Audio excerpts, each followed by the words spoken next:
MLA Kurukkoli Moideen നമ്മളോടൊപ്പം ചേരുന്നുണ്ട്. MLA ഇവിടെ അതായത് അവതാളത്തിലാണ് സ്കോളർഷിപ്പുകൾ എന്നല്ലേ അദ്ദേഹത്തിന്റെ മറുപടിയിൽ നിന്ന് മനസ്സിലാക്കേണ്ടത്?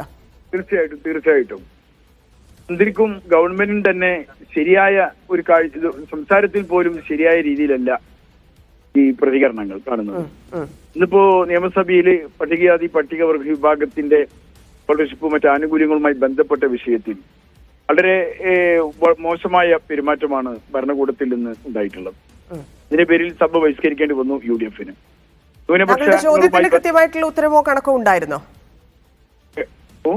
താങ്കളുടെ ചോദ്യത്തിന് കൃത്യമായ കണക്കോ ഉത്തരവോ മന്ത്രിക്ക് തരാൻ സാധിച്ചിരുന്നോ? ഇല്ല, വ്യക്തമായ ഇതല്ല ഗവൺമെന്റിന് പറഞ്ഞു തരാൻ കഴിഞ്ഞിട്ടില്ല. മന്ത്രി പ്രസംഗിച്ച് നടക്കുന്ന നാട്ടിലാകെ എന്നെ അദ്ദേഹത്തിന്റെ സംസാരത്തിലും ഉണ്ടായിട്ടുള്ള പ്രതികരണങ്ങളിലും വ്യക്തം നിറഞ്ഞു നിൽക്കുകയാണ്. ഇനിയൊരു നീക്കം ഇപ്പം സ്വാഭാവികമായിട്ട് നേരത്തെ നമുക്കറിയാം 50% വെട്ടിക്കുറച്ചു എന്നതൊക്കെ ധനമന്ത്രി ഞങ്ങളോടാണ് ആദ്യമായിട്ട് പറയുന്നത്, അങ്ങനെയൊന്നും ഇല്ല എന്നുള്ളതൊക്കെ. പക്ഷേ ഇപ്പോഴും ആ വകുപ്പിൽ ഇത്രയധികം പ്രതിസന്ധി നിലനിൽക്കുന്നുണ്ട് എന്നല്ലേ മനസ്സിലാക്കേണ്ടത്. അത് പരിഹരിക്കാൻ ഇനിയിപ്പം ഈ സാമ്പത്തിക വർഷം അവസാനിക്കാൻ പോകുന്നു, ഇനിയൊരു പരിഹാരം ഇതിലുണ്ടാകും എന്ന് പ്രതീക്ഷിക്കുന്നുണ്ടോ? ഒട്ടും പ്രതീക്ഷിക്കാൻ കഴിയില്ല. ആ മൈനോറിറ്റിയുടെ കാര്യത്തിൽ മാത്രമല്ല എല്ലാ വകുപ്പിന്റെയും സ്ഥിതി തന്നെയാണ്. കാർഷിക മേഖലയിലെ അവസ്ഥ ഇത് തന്നെയാണ്. അതേപോലെ തന്നെയാണ് സ്കോളർഷിപ്പിന്റെ കാര്യത്തിൽ പിന്നോക്കക്കാർക്കും പട്ടികജാതി വിഭാഗത്തിനും ഉണ്ടായിട്ടുള്ള ഈ ദുരിതം. ഈ ഗതികേട് ഈ സർക്കാരിന്റെ അനാസ്ഥ കൊണ്ട് മാത്രം ഉണ്ടായതാണ്. ഈ സ്കോളർഷിപ്പിന്റെ കാര്യത്തിൽ പ്രതിപക്ഷത്തിന് എന്ത് ചെയ്യാൻ സാധിക്കും ഇനി? ഇതിനെതിരായി ശക്തമായി പോരാടാൻ തന്നെയാണ് പ്രതിപക്ഷത്തിന്റെ നീക്കം. സഭയിൽ അതിനാ രീതിയിലുള്ള പ്രതികരണങ്ങൾക്കാണ് ഞങ്ങൾ സമയം കണ്ടെത്തിയത്. ഇത് പുറത്തും ശക്തമായി തന്നെ ഇതുമായി മുന്നോട്ട് പോകാൻ ഞങ്ങൾ ആഗ്രഹിക്കുന്നുണ്ട്. നന്ദി ശ്രീ കുറുക്കോളി മൊയ്തീൻ പ്രതികരിച്ചതിന്. സാജു, അദ്ദേഹം പറഞ്ഞതുപോലെ അദ്ദേഹത്തിന് കൃത്യമായ കണക്കൊന്നും ലഭിച്ചില്ല. നമ്മൾ അതാണ് പറഞ്ഞുകൊണ്ടിരുന്നത്. ഇനി എന്ത് ചെയ്യും സ്കോളർഷിപ്പ് വിഷയത്തിൽ സർക്കാർ വകുപ്പ് എന്നാണ് പ്രതീക്ഷിക്കുന്നത്?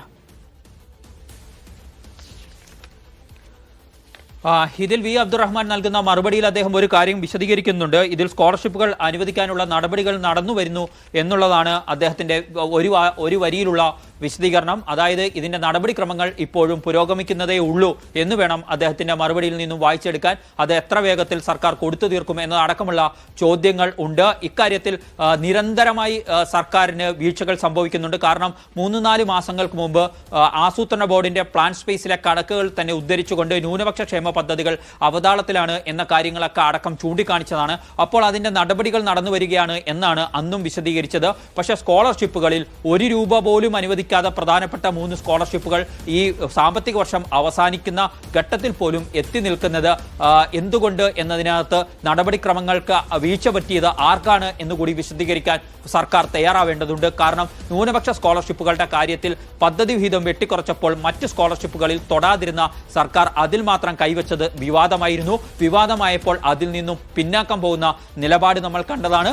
പക്ഷേ ഇപ്പോൾ അനുവദിച്ച തുക പോലും വിതരണം ചെയ്തിട്ടില്ല എന്നുപോലും നമ്മൾ മനസ്സിലാക്കുന്നത് മന്ത്രിയുടെ തന്നെ മറുപടിയിൽ നിന്നാണ്. സ്വാഭാവികമായും ഇക്കാര്യത്തിൽ ഗുരുതരമായ വീഴ്ച ആ വകുപ്പിൽ വന്നിട്ടുണ്ട്, ന്യൂനപക്ഷ ഡയറക്ടറേറ്റിൽ വന്നിട്ടുണ്ട് എന്ന കാര്യത്തിൽ സംശയമില്ല. ഇനി അപേക്ഷകരില്ലാത്തതായിരുന്നുവെങ്കിൽ അക്കാര്യം മറുപടിയിൽ മന്ത്രിക്ക് ചൂണ്ടിക്കാണിക്കാമായിരുന്നു. പക്ഷേ അങ്ങനെയല്ല മന്ത്രി പറഞ്ഞിരിക്കുന്നത്. ഇതിൽ സ്കോളർഷിപ്പുകൾ അനുവദിക്കാനുള്ള നടപടികൾ നടന്നു വരുന്നു എന്നാണ് മന്ത്രി വിശദീകരിക്കുന്നത്. അപ്പോൾ അപേക്ഷകർ ഉണ്ട് എന്ന വസ്തുത അവിടെയും ബാക്കി നിൽക്കുകയാണ്. പിന്നെ എന്തുകൊണ്ട് 3 പ്രധാനപ്പെട്ട സ്കോളർഷിപ്പുകളിൽ, അതായത് APJ Abdul Kalam scholarship, Mother Teresa scholarship, Margadeepam scholarship, ഈ 3 സ്കോളർഷിപ്പുകളിൽ ₹1 പോലും അനുവദിച്ചിട്ടില്ല എന്ന് മന്ത്രിക്ക് സമ്മതിക്കേണ്ടി വന്ന സാഹചര്യം എന്താണ് എന്ന് വിശദീകരിക്കേണ്ടത് വകുപ്പ് മന്ത്രി വി അബ്ദുറഹ്മാൻ തന്നെയാണ്. ധന്യ.